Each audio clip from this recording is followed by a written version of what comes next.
Hey guys, welcome back to the What's Next podcast, coming to you from beautiful Monterey, California. Beautiful day today right here on the beach. Excited to have a guest that we've had on here before, Mr. Benjamin Forest. Mr. Benjamin Forest, get a little background on you. He spent 25 years in the U.S. Air Force. Thank you so much for your service, kind sir. And he got out, and now he's just, we titled the first one Healing Benjamin, but mostly because after so many years in the service, he was it felt like he came out, he was just trying to find where he was, and I'm just so stoked to talk to you again, sir. Yeah, it's exciting. You caught me in such an interesting moment in my life. At that time. Yeah, a couple of years back. And now, things have really shifted, so I'm excited to kind of catch up and talk about what that shift has looked like. Right. And So you just got out of the military, and I just met you like a couple of hours before we even did the podcast, and literally it was my first podcast. Yeah. I was telling you, I want to start this thing, I want to do this thing. Can you just sit down with me? And it actually turned out really good because you're such an awesome, charismatic guy. You just made the whole thing perfect. You know, it was great. And you're talking about you just sold all the homes that you had accumulated over the years. You were saying that, you know, every time you got stationed a place, you would buy a home and rent it out. And then once you got out, you just sold them so you could have a nice little nest egg for yourself. You had just gone through a divorce, I think, and you were working your way through that. So tell me where you're at now. I talked to you this morning, and you said that you had a new website going. Yeah. So, when you called me, I was in a place of a lot of, loss. Right. I had lost my father to cancer. Oh, I didn't know that. I had lost my, kind of career and reputation, leaving the military in a pretty rough place. Yeah. Lost my marriage. Lost, a lot of, almost all of my real estate in the divorce, and loss, which sounds terrible, but actually in the place of all that loss is an open space. Right. And in that open space, there's a chance to kind of rebuild life. And so life was kind of an empty canvas in that moment. I could almost feel that with you. You were almost excited to see what's next. Exactly. And we did say, well, it's a perfect name for the podcast. What's next for Benjamin? Yeah, exactly. You know? And so I know you took off. You've tried some different teas. You've tried some different ways to expand your mind and overcome some of the PTSD that you've been through. Yeah. So, tell me, how have you... Or unless you want to talk about something else. No. I don't mean to lead you. I think it has to start there, actually. Right. Yeah. So, getting out of the military, I had treatment-resistant depression. Okay. I tried every frontline medication they could offer me, all the SSRIs, nothing worked. I tried the talk therapy, nothing worked. And then one day, I decided to quit my job and focus full-time on healing Benjamin. There you go. And in the course of all my research, I came across this TED Talk with this British clinical psychologist. I can't remember her name, but the name of the TED Talk was, Can Magic Mushrooms Unlock Depression? And she talked about these men with treatment-resistant depression, and they went through a procedure with psilocybin, the active antidote in magic mushrooms. And in many of these cases she talked about, it was just gone. The depression was just gone. And as I watched the video, the way she described it, I was like, oh, that's me. She talked about this kind of emotional constipation where like years of like grief and pain and trauma were just all built up. And it almost seemed like that the magic mushrooms could be this laxative for the emotional depression. And that's kind of what it was for me. I went to a shaman/psychologist in a group setting. We put on blindfolds and headphones that contained this classical music playlist they used in John Hopkins studies on psilocybin, and took my 5 grams of mushrooms, the heroic dose, as Terence McKenna called it. And I spent a couple hours just sobbing and beating my chest and letting all that pain and grief and like agony out that I'd been taught to suppress all my life. Sure. And I came out of it, and the depression was gone. It was just gone. And we're almost 3 years out, and it's never come back. No kidding. Yeah. And so to me, like, that's the closest thing to a miracle I've ever seen in my life. Right. And I remember a day or two afterwards, I'm still down at the retreat with the psychologist, and I turned to her and I said, I need to be a part of this somehow. This is the most interesting thing in the world to me. And so, in the 3 years since, I've just been on this full-time journey Healing Benjamin, like we titled the last one. Yeah. And that's included taking every psychedelic I can get my hands on Sure. and exploring that space. It's included, going into therapy, which suddenly worked. Yeah. Now that I wasn't emotionally constipated, Right. therapy worked. Yeah. And going off to retreats and just really working on these lessons of, what is it like to, Right. Live in a different way. Sure. I remember at my lowest point, I was up one night and I kept saying to myself, I'm doing life wrong. I'm doing life wrong. I'm doing life wrong. Just over and over again, like a mantra. Right. And then there was this shift, like, well, if I'm doing life wrong, what would it look like to do life right? Sure. And I think that's been the question I've been trying to answer these last few years, is what would it look like to do life right? Yeah. There's a lot, allegedly, in my youth, I may have taken some mushrooms at different times. But that's a different idea. I do know what mushrooms do and what they are, but I've never put them in. As a military officer, you're looking at it like, I have to do this with a professional. I need to have them, insured. Yeah. I need to have, all the, not like when I was a kid, we just, oh, sure. What was that? That I just ate, but you're talking 5 grams of mushrooms. Yeah. That's a crazy amount. Yeah. And today I could probably somebody to protect you while you're out, I guess is what I'm trying to get at. Exactly. And, today I could probably take 5 grams, walk downtown and get a cup of coffee. Really? But at the moment, I hadn't tried a psychedelic in over 30 years. I was a teenager playing around. I had no idea what was going to happen. Right. And so, I wanted to, be in a safe container. And I like that they were following the same protocols that are used at places like Johns Hopkins University and Berkeley and all these prestigious places. Right. I mean, this is, at this point in time, has been very well researched, very well studied. And there's protocols around it and, and a recognition that set and setting is so important, a recognition that integration afterwards is so important. So it's not just as if somebody should, go out into the woods and, take a bunch of mushrooms and hope for the best. Right. People can do that. Sometimes it works out well, sometimes it doesn't. But I think there's an importance of reverence and safety around it, especially when you're somebody who's dealing with some really difficult stuff. Right. Yeah. When we were goofing around with it when we were young, it was just eat it and just see what happens. Yeah. Where I think you're talking more of like a guided. I think you're maybe going into this with an idea of where you want the trip to go, for lack of a better word. Yeah. Are you really thinking through it before is that the difference? Absolutely. Yeah. I think there's a really important preparation piece beforehand and a really important integration piece afterwards. Oh, okay.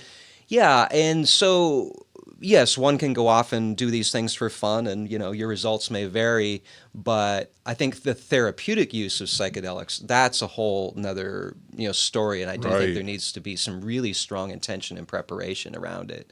So for me, I was spending a lot of time journaling. I was spending a lot of time exploring what the issues are that were maybe, harming me and beforehand. Beforehand. I see. Okay. Yeah. I think the magic begins before you even start. That's minute you exactly make what the I'm decision. trying to cover. Right. Exactly. Right.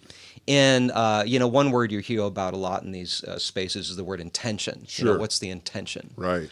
And my intention was to just let go of a lot of pain I'd been carrying around. The intention to just be really honest with myself about what it was that was broken inside of me. And one intention, too, was surrender. So the psychologist who was talking to us all beforehand, she was giving all kinds of instructions about, how we should react if something scares us and da-da-da-da. And she was just going on so long, I just scratched out all of my notes and I wrote one word, surrender. Surrender. Because I can remember that. Right. I can cling to that word. Right. And I actually think that's the most important word is surrender. Be humble. Yeah, surrender. Right. Yeah, the more you fight this stuff, I think the worse it's going to be. But if you can just really just surrender and let the magic happen, I think that's where the real power is. Yeah. I remember when we did the first podcast, you were saying I did it once and it just all disappeared. Yeah. And I was thinking in my head, it's going to come back, man. That's 25 years of a lot of stuff going on. I don't know how one trip, could chase all of that away. Yeah. But talking to you a couple years later, you don't seem to think that it came back? Yeah, I mean, there's always more work to do. There's always more right. healing to do. But in terms of the depression itself, in terms of that dark cloud that was following me for so many years, gone. No It's kidding. Never come back. That's fantastic. Yeah. I didn't think it was possible. Yeah, it's when a I heard you miracle. say that the first time. Yeah, and I'm not saying that's typical. I'm Sure. not saying that's most people's experience, but it's not completely unique either. Really? I have a friend I've met in ayahuasca circles, Kyle Nicholas. He was leading the band Beware of Darkness for a lot of years, and he was struggling with depression. Okay. And he went and experienced ayahuasca, and according to his book, Thank God for Depression, one night with ayahuasca, and whew, the And it was depression was gone. gone. Wow. Yeah. And I don't mean it to sound too, rosy or too much like a panacea, but there's a magic to this stuff that I think actually goes back to the heart of psychology. Last year, I spent a semester studying psychology. I thought I was going to go be a therapist. I decided not to. I'm going a coaching route. We'll go talk about that later. But it's interesting when you go back to the beginnings of psychology with Freud and Carl Jung. What was it all about? It was all about going into the unconscious and making it conscious. There's a quote by Carl Jung, "Until the unconscious becomes conscious, it will rule your life and you will call it fate." And so all of psychology has really been about how can we get into the unconscious, bring that stuff out into the light and heal it and embrace it and learn from it. And I think that's the magic that occurs in psychedelics. It allows us to go into our unconscious and let it, if we surrender, to let it come out. And once that unconscious can come out into the light, its power dissipates and we can just see things in a completely different way. But you almost have to use them both at the same time. Yeah, absolutely. Yeah. Psychiatric help with the magic mushrooms. Yeah.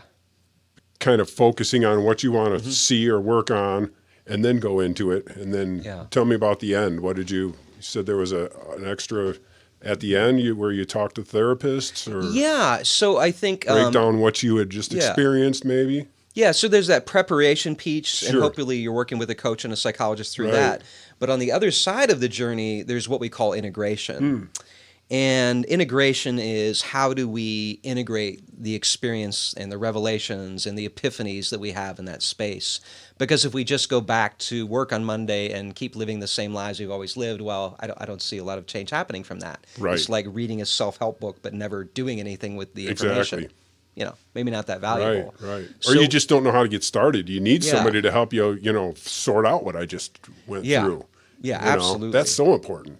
Absolutely. So a few days after my experience, I recognized something extraordinary had happened to me, and I had no idea who to talk to about it. I mean, most of my friends are in the military. They don't know anything about this stuff. I'm living in Utah surrounded by Mormons. They don't know anything about this stuff. Right. And honestly, I didn't think in that place at that time that the typical therapist would understand what I had went through. I think I would need to find somebody with a real specialized knowledge. Yeah. So I actually went out to a Facebook group about mushrooms that I belong to, and I said, I need help. Who do I talk to? And some stranger on the internet gave me a name. Peter wound up being his name, and he became my coach. Okay. And so, once a week we'd get together, and I'd talk about what I was dealing with, and he was somebody who had vast psychedelic experience himself, so he was able to walk me through these things and just be a voice who understood when I'm surrounded by a bunch of people who probably thought I was crazy. Right. Here's somebody who Right. actually understood that space and could work through me with it. And that was phenomenal. So yeah, finding a therapist or a coach afterwards to help you integrate it is, I think, critical. Well, hats off to you for doing Yeah. such good due diligence Yeah. before you went into it.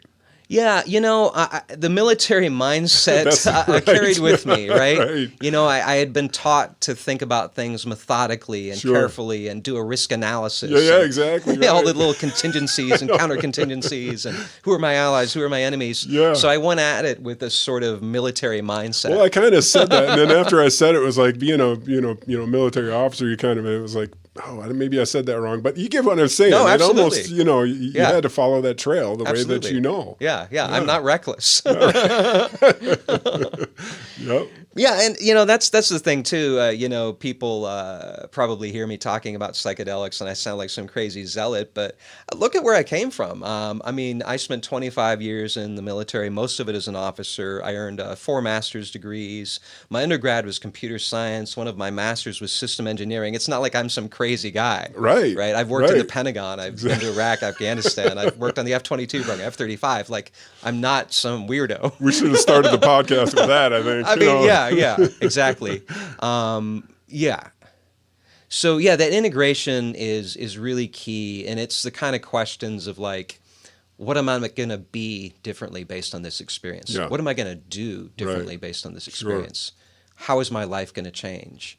And I was really fortunate, one, that I found a coach that I really resonated with, and also I was able to take some time, like a lot of time, to just do nothing but integrate. I literally went off to the woods. I had a vacation place off in the woods in this tiny dead town, and every day I would journal, I would watch YouTube videos, I would read books, and I spent basically a month doing nothing but integrating that experience and reaching out to a handful of people I knew I could trust. Yeah, right. Yeah. Yeah, well, you got to have that. Yeah. Yeah. Yeah. And not Sure. everybody has that luxury. So one of the things that I've done since we last talked is I got certification as a psychedelic integration coach. I'm launching a business and a website. I've already started working with clients there because I realize how important that integration is and how important it is to reach out to somebody who's able to understand that space and, you know, relate and provide presence and provide wisdom as people go through these very unique and interesting experiences that can be life-changing or can be nothing if we don't do anything with them. Right, right. Yeah. And you got through your coach. He turned you on to this field, or Yeah, so I knew pretty on that I wanted to work in this space in to some help way. people. I knew you Yeah. wanted to help people, Yeah. but you weren't sure where. Yeah, it's like I You know? found this gold inside of me, and I wanted to help other people to find the gold inside Exactly, of them. right. So yeah, at first I thought I wanted to become a therapist, so I went off to a school to get a master's degree and become a licensed therapist. After a semester, I realized, ooh, this is a long journey. It's 3 years, and then it's 3,000 hours of supervised work, and I'm 50 now, and I'm feeling impatient. I want to Right. do this now. Yeah. Right. So I found a reputable certification program for psychedelic integration coaches. I see. I went through Being True to You, if anybody feels like Googling them. I thought they were reputable, affordable, and yeah, they provided me a lot of skills and insights. Be and True to support. You? Being True to You. Is that a book, or what is that? So that is an organization that trains psychedelic therapy. Oh, I see. Psychedelic coaches. Okay. Yeah. Right. Yeah, so that was about a 5-month program. So I wrapped that up and have begun working with clients now, and it has been an absolute thrill. Really? Yeah, just seeing the feedback from some of the clients I've worked with after even just a few sessions has just been phenomenal. And I'm fortunate too that I'm in a position where I don't ever need to look at any of my clients as customers or need money from them. It's really just coming from a pure place of I found something amazing and I want to see if you can find something amazing too. Sure. Right. And Yeah. you get paid for it. Yeah, I'm absolutely. Sure, but, Yeah, there's always, I think it's appropriate there's some kind of money exchange, but as I'm launching my kind of independent coaching business, I want to make sure that there's a sliding scale there. Yeah. Because one of the things that bothers me about mental health in this society we live in is it seems like mental health is for the rich. For sure. The people who need it most can't get access to a therapist. They can't hop on a plane to probably Costa the Rica truth, and do huh? ayahuasca. They can't, have that psychologist-led experience with psilocybin like I did. So it bothers me that mental health is so much for the rich. So I hope that as this all unfolds, I can be part of offering this to people who may not have access otherwise. Yeah. Well, there's a big thing about psychiatric help on the computer now. Yeah. People are having sessions or doing the work and then doing it all online. Yeah, and I am a huge believer in that. So, Are you really? Yeah, Okay. so after I had my experience and I found my coach, Peter, it was all on Zoom. Really? It turned out about a year and a half later, we did finally meet, and that was wonderful. But yeah, we did all of our work on Bump Zoom. the table. Oh yeah, we did all of that work on I know Zoom. he's losing it.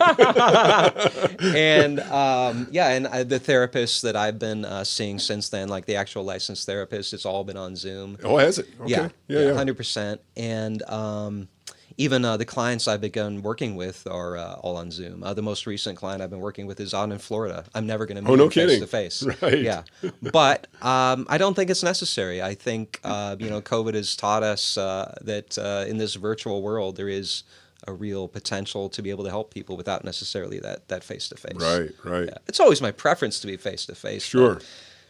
I like the flexibility that these Yeah. sort of web-based coaching and web-based therapy can offer. Right. I remember in my 20s, I went to see a therapist a few times, and it was always a hassle, because I'm dealing with 2 feet of snow on the ground. I got to get to the office. I'm hoping not late. I got to get there after work. That's kind of a nightmare. Yeah. To get there on time and, got to get out at certain, it would have been so much easier online. Yeah. And I don't know, I may have liked it better not being face to face. Yeah, and especially when you're dealing with something that's kind of specialized, like psychedelic coaching or psychedelic therapy, you may not live in a place where that's available. I have to imagine if you live in the middle of Kansas somewhere, you probably don't have a lot of them you could see physically in person, and so having that virtual capability is phenomenal. Right, right. Yeah. Choose from hundreds instead of the 3 that are in Cleveland, or right? Yeah, exactly. It's sort of like with online dating now. We're not limited to the people we come across in our day-to-day life. There's a whole swath open to us now. Same with therapists. Just swipe right if you like him, right? I think finding the right therapist or the right coach is actually a lot like dating. We shouldn't just jump into the bed with the first therapist we meet. That's the truth, bro. You really do have to connect. Absolutely. Absolutely. Find somebody you jive with. Yeah. So, as I'm launching my business, one of the things I'm offering is a 30-minute free consultation. Let's get together and see if we can even connect, because I might not be the right person for you. And I think the only way to really find that out is to just spend some time and feel the other person's energy and presence and see if that's a good fit. Almost must have that. Yeah, absolutely. Absolutely. Yeah, that's a great idea. So many options with the new computers, It is. with the computer systems. Yeah, and so for the preparation piece, absolutely no reason you can't do that virtually. For the integration piece afterwards, there's no reason you can't do that virtually. Now in the middle, where you're holding space for people while they're doing the psychedelics, well, yes, that kind of does, I think, need to be in person. But I am avoiding that space for legal reasons. Okay, right. I can do the preparation stuff, legal. I can do the integration stuff afterwards. Sure. But unfortunately, psychedelics, with the exception of ketamine, tragically remain a Schedule I drug. Right. Yeah, with the Food and Drug Administration, which it puts it right up there with heroin and under the definition of no medical utility. Right. Which is absolute madness and does not jive with the science that's right in front of us. Right. I think they said marijuana was more dangerous than methamphetamines. It's yes. like, really? Come on. Who's making these rules? Yeah, marijuana is right up there with psychedelics next to heroin with no medical utility. It's crazy. Sounds like a lot of bureaucracy going on. Yeah, it's politics. It goes back to 1970 with Nixon. And it was definitely done with political motivations. It wasn't tricky dick. Yeah, it wasn't done with any sort of medical or Yeah, right on. So you're done with the schooling now, or are you? Yeah, so I finished the 1 semester of therapy school. Sure, I'm right. not going back. I completed my certification in the psychedelic integration coaching. So the schooling is behind me, and now it's just time to do the work. When I first did a podcast with you a couple years back, the title was Healing Benjamin. And for that time, it was all about me. Right. The podcast was all about me. And these last 2 years, it's been this shift of the spotlight not being on me, but being on others. My focus in life, my primary focus in life, not being on healing Benjamin, but on healing others. Right. So that's been this big, beautiful shift. Sure. Yeah. Well, that's a shift in your mind, though. It is. Yeah. Very conscious decision. Very conscious decision. Mm-hmm. It's like, I think I've come to the point where I'm okay now. Yeah. Now let's see who I can help with all the crap I've been through. Exactly. Good for you, man. Right on. Yeah. And there's a beautiful alchemy in that, because all of the, sad, tragic, painful things can actually be used now to help somebody else. Right. And, I've been on this planet for 5 decades now, and there's a lot I've been through that I can relate to. Oh, you've been divorced? Got it. You've raised kids? Got it. You've, been in a war zone. You've dealt with depression. You did on and on and on, the list goes. I've been there. Never that I can totally understand what somebody else has gone through, but there is, there's a wealth of, wisdom and experience that I feel like I can draw on that's going to be helpful to people. You bet it is. Yeah. Yeah. It's alchemy. All kinds of different things. Taking that shit, turning it into gold. Right. Right. That's where you do it. Yeah, absolutely. How cool. So, you've got your own website now? You were talking about you had just set it up? Yeah, it's being set up this week. So yeah, by the time this goes live, it'll be Okay. available. Forestlifecoaching.com. Right on. We can throw that We'll in the put a comments link or into the whatever. Yeah, exactly right. yeah, absolutely. And yeah, through there, I'll be offering free 30-minute consultations. And if somebody's interested in working with me beyond that, I'll have a sliding scale that'll try to accommodate anybody that seems like a good fit. It's a target audience that you're trying to shoot for, or mostly military, or No, I want to leave frame? I want to leave it pretty open. Okay. I feel like I have value for the young. I feel I have value for the old. Men, women, gay, straight. I don't want to put any real limitations on it. But at the same time, I realize that I do have, I think, some unique background that can be helpful to certain demographics. Right. And veterans is one of them. For sure. There's just an immediate shorthand that we have with one another. There's an immediate rapport. Exactly. And right. I think that's huge. I've also, and I thought about this a lot as I was studying to become a therapist, because people would ask me, who do you want to work with? And I think also I would like to work specifically with men. We have a uniquely bad ability to process emotions. And our lack of skill in processing emotions in healthy ways comes out in really ugly ways. I mean, 80% of suicides, men. Incarceration, we lead the way. Alcohol abuse, drug abuse, violence. Like, there's a lot of ways where men are just leading the way in really negative behavior. And I think at the root of that is we haven't really been educated to process emotions in a healthy way. And that's a place where I think I could be helpful. Last year, I did a men's group, Breakthrough, that's here in Monterey. Little plug there. You can Google that if anybody's interested. And yeah, in that men's group, it was really beautiful to be in a space of men supporting men dealing with their shit. People who had been sitting on traumas for decades were suddenly able to talk about those and cry about those and get support from other men. And it was really beautiful to see men healing other men. Yeah, that's neat. So I think that's definitely a place I'd like to work with. But I also don't want to put any limitations on it, because I've had wonderful coaching experiences working with a woman who's half my age, and even an elderly person who I didn't think I'd have a lot in common with. So you never know what kind of connection might be there, even though we might appear to be very different. Right. Yeah. That's truth in life. Yeah, absolutely. I don't know how many times I've said that. Yeah.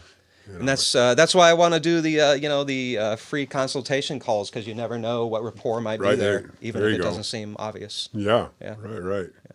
Then what do you? So you'll take them on for a couple of months, just kind of work with them. Is there a long, drawn out process? So that's up to them. Yeah. But typically, I would envision if they're seeking me out for a psychedelic experience, I would want probably 2 or 3 sessions before they go into that experience. And then afterwards, maybe 4 or 5 sessions to help integrate what they learned. So I'd see it as like maybe a package of like 6 sessions. I see. But, when I first connected with my coach, I wound up building such rapport with him that I just kept on using him. It wasn't even about psychedelic experiences anymore. Really? It was about just using him as, as life happened, because he was a sounding board then that I could relate to. Right. And eventually we became such good friends, he stopped charging me. So, now I just book a session whenever I want to, and we shoot the shit. Perfect. Yeah. You can talk about what you're going through too, that he can relate with, because he's kind of walking absolutely. you down the same road. Yeah, that's really neat. Yeah, and that has been a fascinating thing. In helping me, he has said to me repeatedly that he's found help in himself too. He's been doing things for me as he's helping me. So it's become a kind of symbiotic relationship. Yeah, and that doesn't happen in every coaching experience, but it can. And, I guess one other thing I'd add there, too, with the coaching, obviously I have a huge passion around psychedelics, but I could also see working with people on a lot of other issues as well. There's a lot of lessons that I've been able to cull out of psychedelic experiences that are universal. You don't need to have a psychedelic experience to transform your life. Sure. It's helpful for people who are stuck like me, but the lessons I think are universal and available, outside of any, substance that you take in. Yeah. Right. setting your intentions for life, clarifying what your values are, self-love. It's funny you say that, because I yeah. was going to ask you if you could maybe unpack what you had Yeah. learned in that 4 months. Like, where do you take somebody?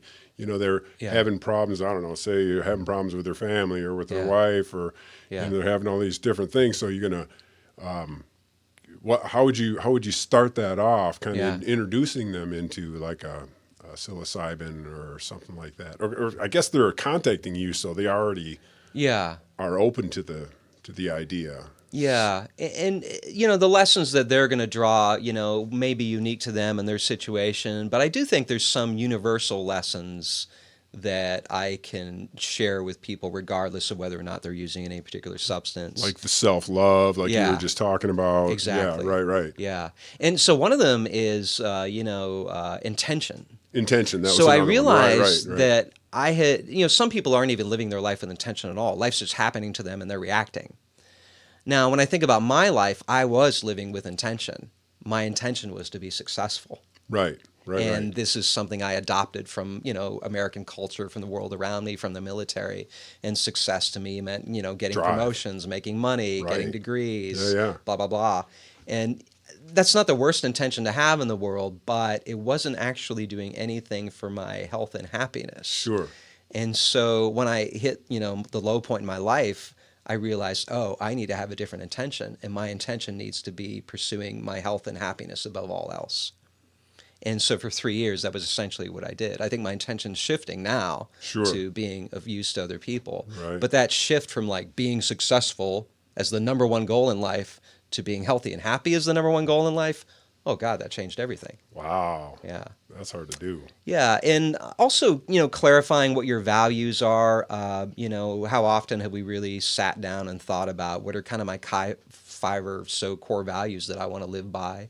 That's something I could see working with clients on. Maybe they were different 5 years ago. 10 years ago. Yes, Maybe absolutely. revisit that. What are my goals now? Yeah. What are my intentions? Yeah, absolutely. Yeah, they can definitely be fluid. Just in January, I kind of revised mine. There were some that, really are core values to me, but they're so natural now, I don't need to think about them. There you go. So now it's time to focus on some weak areas. Yeah. Right.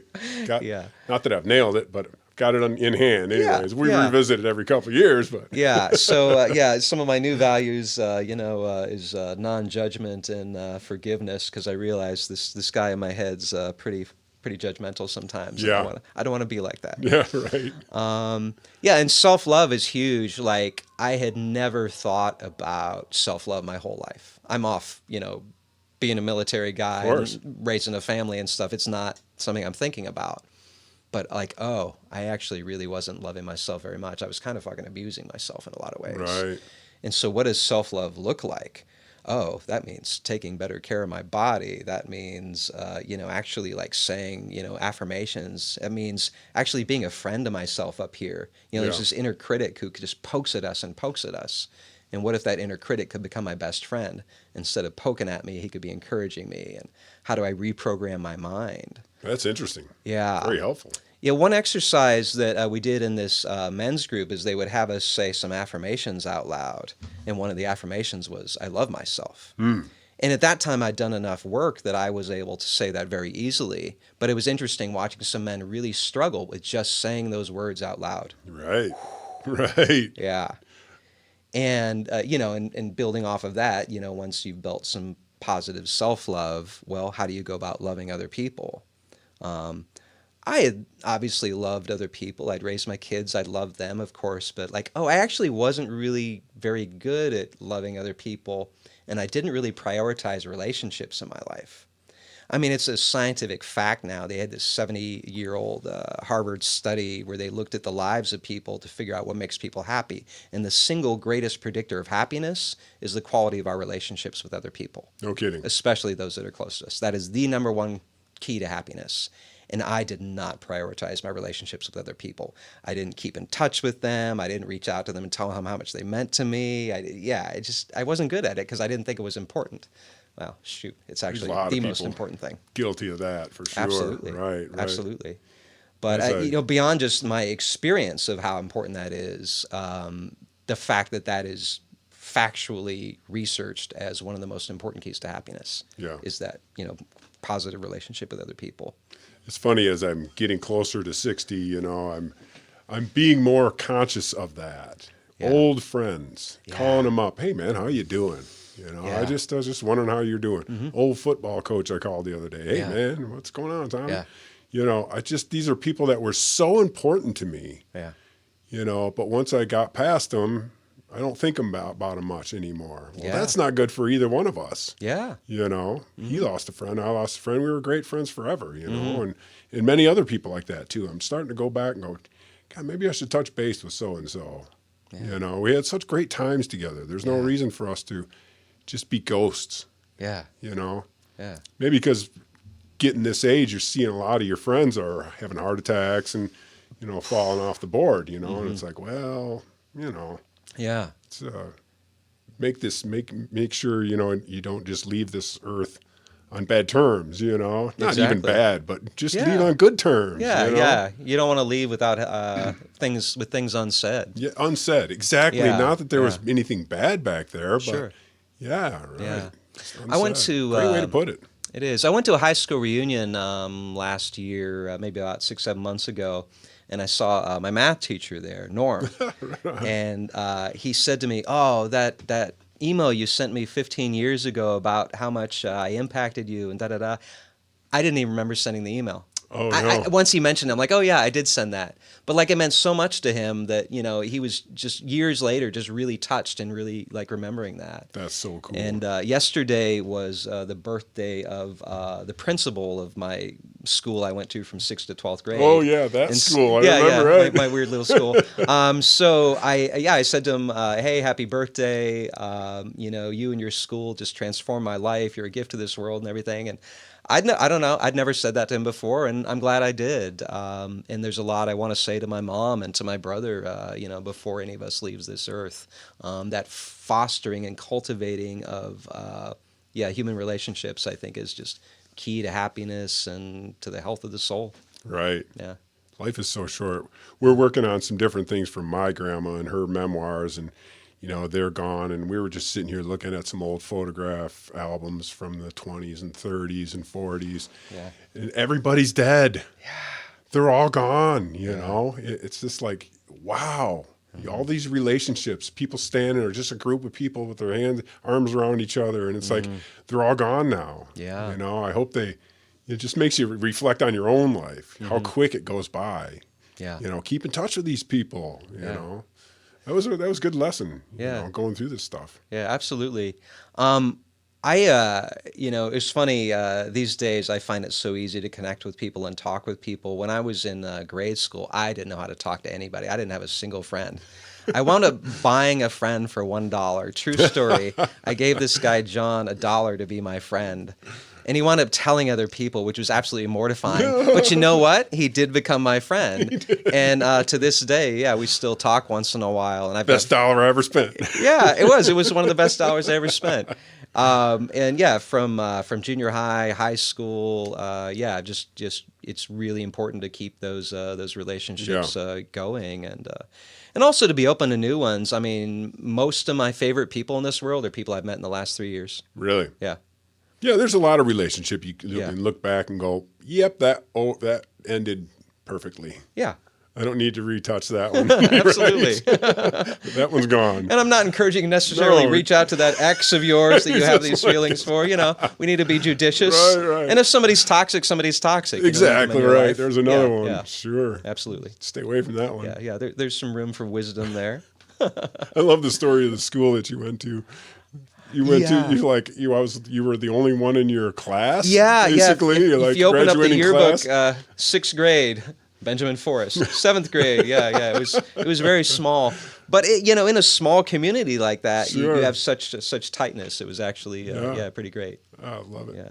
That's cool. Yeah, and I went into that school just terrified of talking to people. And in my senior year, I was class president. It was like such a friendly, welcoming, open environment. You could just be yourself and be loved for it. Right. And I mean, that's another lesson that I learned is how important community is. we are so lonely. Like, there's an epidemic of loneliness going on in this country. And that's not just me. The Surgeon General said the same thing last year. This epidemic of loneliness and the health impact, it's equivalent to like smoking a pack of cigarettes every day, I think the report said. Yeah, so finding those communities where we can belong and be accepted and supported, that's amazing too. That's a wave of the future. Yeah. Because there's a lot of people out there hurting right now. Absolutely. More than ever. Yeah, absolutely. And, you know, the dark side of that is because people are so lonely and alienated, it can draw them into really unhealthy communities, and people can take advantage of that. Right, right. So, yeah, to foster positive communities where people are supported and, you know, encouraged, I think that's really important too. I've been fortunate to find communities like that. You know, it can be a men's group, it can be a psychedelic circle. You know, when I do ayahuasca, it's usually with the same, you know, group over and over again, Sure. and that's an important community for me. And I do improv. That's a community for me. Oh, cool. Yeah, just finding those little places where you can, you know, belong and Like pursue your comedy passions. improv? Yeah, comedy improv. Oh, okay, tell me Yeah. about that. What Oh, are you so doing? yeah, so it's Monterey Comedy Improv. We have shows every month or two. We perform in Carmel. We perform Oh, right sometimes on. at the Paper Wing in cool. Monterey and Cannery Row, and it's great. When I auditioned to join the troupe, I was asked, "Well, why do you want to join?" And I said, "Well, because I want to play. And how often do you get opportunities to play with other adults in this world?" You know, as a kid, we play naturally. And as a parent, when your kids are young, you get reintroduced to play. But unless you are one of those two things, how often are we able to be playful? Yeah. And I actually think being playful is a real key to happiness, too. Right. So, yeah, improv is so much fun. And one of the things I love about it is actually really great lessons with improv. So one of the lessons is you don't say no to people. You always yes and them. You know, you go with whatever it is. And you don't go in with you don't go into a scene with some idea of how you're going to make it be. No, you have to listen to your partner and respond and be present. And another lesson is failure is fun. Like if you screw up, great. Everybody's going to laugh at you. We're all having a good time. That's just part of the game. Exactly. That's life too. Failure is part of the game. It helps out your soul. It really does. It really does. Yeah, it really You does. know, everybody's laughing at me. Okay. Yeah. Right. Okay. I'm an idiot. And it's ephemeral.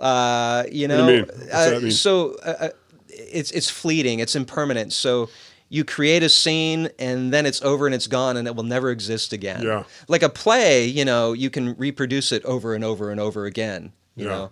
But with improv, like it's never the same twice. Did you probably watched Saturday Night Live? Yeah, absolutely. Not ready for primetime players. Yeah, yeah, Right? yeah. A lot of I always the thought great that. They're just comics playing. have come out of improv. Yeah, Yeah, yeah. Key and Peele, Tina Fey. Yeah, Right. Yeah, coming out of improv, and it's really good for the mind too. You learn to think quickly. Sure. Yeah, and it gives you some confidence too. Yeah. It's sort of like joining Toastmasters, where you practice on your public speaking. Improv is practicing your public speaking, but also in a really creative and spontaneous way. And if you think about it, we're doing improv all day long. Yeah. You know, we don't have a plan of what we're going to say in any Sure. given day. Right. We're doing improv right now. I had a little idea of what I wanted to talk about, where we're mostly just riffing. Totally. Exactly. Right. Well, that's what this whole podcast is all about. Yeah. I mean, I'm a terrible speaker. I've taken in a lot of public speaking classes, but to just sit there and have a conversation with somebody, I always have a feeling of I'm not good enough or whatever. Maybe I use that word wrong. It's like, let's get a podcast going where there's nothing to do but talk. Yeah. And by God, I'll get better at it. Whether the first year sucks, whatever. Let's just do this and get better at it. Yeah. That was the whole idea. What's next? I don't know. Yeah. Just do a podcast. Yeah. Well, you're absolutely getting better at it. Good, thanks. I hope I'm getting better at it too, because I listened to my first podcast and I cringe. I think I'm going to listen to this one and be like, okay. Better. That was See, better. right. That was better. Everyone, you get a little better, more confident. Absolutely. I'm not a professional podcaster, but we do what we can and have fun. Look out, Mark Maron. Yeah. Exactly. Oh, cool. So what else is going on? God, last time I talked to you, you had just got an apartment and you went and got your dog. How's your dog doing? My dog is doing great. Yes, the dog. Zach, Same dog? he's Zach, a okay. little pug. Oh, nice. And he is 11 years old now, so he's a bit of a couch potato. Very low maintenance. Sure. Yeah, he's a great guy. I met him on Craigslist, He placed a personals ad there. Your dog did? Yeah. He had just retired. He was a stud, actually. So he has children all over Tennessee that he Nice. doesn't contact. He's a deadbeat dad. Right. But I found him on Craigslist, and we've been together for 6 years now. Wow. Yeah, it's He's been 11. good. He's up there. Oh, cool. Yeah.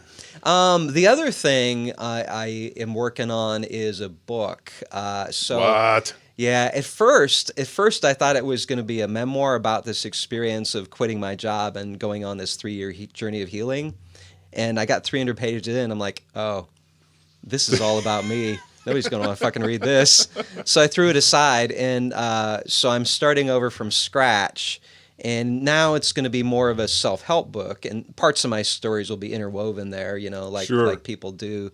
But it's going to be written with the reader in mind and not me in mind, like the first time. I had to go through that to learn that. But so the title of the book is going to be "Doing Life Right," which was my question that kind of changed things. And it's going to be actually focused on a lot of those lessons that I was talking about setting intentions, about defining your values, about loving yourself, about loving others, and rewriting your story is one of them. We have all these stories in our head, and some of these stories are actually bullshit, and they're not helpful. And then one of the final lessons was surrender. I talked about how going into the psychedelic journeys, surrender is so important. But at the end of the day, we have to surrender to life because 99.9 of it's completely outside of our control. Right. I can obsess about politics all day long if I want, but at the end of the day, it's not in my control. Right. And not much you can do about it. I'm a parent too. I've tried to control my children. That doesn't always work, especially when they get older. So I had to give up trying to control my children, surrender. That works backwards. They have their own path. Yeah, it does. And, at the end of the day, nobody here gets out alive, and the ultimate surrender is death. Right. So, well, we started it with, when you got out of the military and, did a couple of years about yourself. Yeah. And then turned it around to let's help other people. Sounds like you did the same thing with the book. You wrote the book like, oh, this is a little bit too much about me. Got to turn that around, see how I can help people. So, it sounds like your whole life is doing that. Yeah. Fantastic. Yeah, it is. It's phenomenal. When I first met you, that question of like what next was really important to me. Yeah. I was talking to my coach about that all the time. Like, what do I do now? What do I do now? I know. And he was telling me like, what you're doing now is what you're supposed to be doing. And so I just have to be patient and let it, unfold like it's supposed to. Because tomorrow's what's next. Yeah, I wasn't ready, bro. I wasn't ready to be a coach 2 years ago. I still had to deal with my own shit. Right. So just kind of letting it all unfold. Right. Yeah. It's good to have all that shit, though. Yeah, absolutely. You'd be a terrible therapist if you didn't have all that in your backpack. Absolutely. You know what I mean? But you just got to how to deal with it. Yeah. Yeah. So I'm not asking myself that question much anymore. What now? What next? I think I know what I have to do. I feel like I'm exactly where I'm supposed to be, doing exactly what I'm supposed to do, and that's a beautiful feeling because I have not felt that way most of my life. Yeah. Right. But it just kind of took you. You just got to where you needed to be. Yeah. Whether it be, physically or wherever, and just let life go. Yeah. And this is where it's taking you. I think so. I think if you can get those intentions on straight, if you can get those values on straight, eventually somehow the universe or your subconscious just makes it all happen. We just have to be patient and get out of our own damn way. Right. It's the goals. I live by this speech by Earl Nightingale. I don't know if you ever heard it, but it's called The Greatest Secret in the World. Oh, yeah. And I know it's a book. It's probably been a movie or whatever, but he goes through this thing, and it's all about your intention. Yeah. What are you driving for? And he used the example, if you took a ship and you took all the crew members off of it, took the captain off, took the plan away, and fired it up and let it go. It's like if it even made it out of the harbor, it would basically just end up somewhere on a deserted island or sink without any direction. But if you take a crew and you take a captain and the plans of where it needs to go, 99% out of 100 times, it's going to get to where it wants to go because it's planning that. And it every morning, like you were saying, every morning you have to think about where you want to be. Picture yourself doing the things that you'll be doing when you get to that point, you know, Yeah. and just think about it all the time. And it's amazing how Yeah. you'll just end up there. Yeah. Because your brain doesn't know any different. It's like there's no magic pill or anything. It's Yeah. just, you just have to drive towards that. My oldest son, Joel, actually sent me that years ago. And I was like, holy cow. Yeah. Does that encapsulate, you know, the drive for a good life? Yeah. Without having to, it just seems like such work. But it's not. You just imagine yourself there, kind of like what you did. Yeah. You know, not with any kind of end shooting for, but this is where I have to go and let it just unfold. Yeah, absolutely. And you know, to some people it's the universe that does that. To some people it's God that does that, and maybe both of those are true. But I also think it might be this thing in here. Right. So the human brain is the most complicated thing we know of in the entire universe. There's nothing sure. more complicated than this. And it does seem that when we set these intentions and stick with them and remind ourselves constantly that this magic little computer back here somehow makes it all happen. It does. Yeah, when I was very young, I had no idea how to talk to people. So my intention was like, I want to learn how to be a charming motherfucker. Start a podcast. And I did. And you know, when I was 20 and broke and about to enlist in the military, it's like, oh, I want to be successful. I want to be rich. And somehow my brain figured out how to do all that stuff. And then a few years ago, I told my brain, no, we're going to be happy, we're going to be healthy, and we're going to, you know, experience the rapture of being alive. And somehow it all freaking happened. And now this new intention is, I need to find some words for it, I guess. But I guess I just want to go out there and be helpful and share some of the treasure I found. Right. That's exactly what Earl Nightingale was talking about. Yeah. You know, just imagine a so and it'll just be there. Yeah. That's interesting. Really neat. Yeah. Reminds me of a book by Michael Singer called The Surrender Experiment. So he had this Experiment. Yeah, he had this experience in the early 70s, this kind of like awakening, enlightening experience. And the surrender experiment is everything that happened after that when he stopped trying to control everything all the time. Really? And he stopped trying to control everything, and suddenly, just like magic, it all just kind of unfolded for him, and he went on to have an amazing and very successful life. And he's literally just looking back going, how did that happen? Yeah. Best-selling author. He Right. created a software company, and he didn't even have a background in coding. And Sure.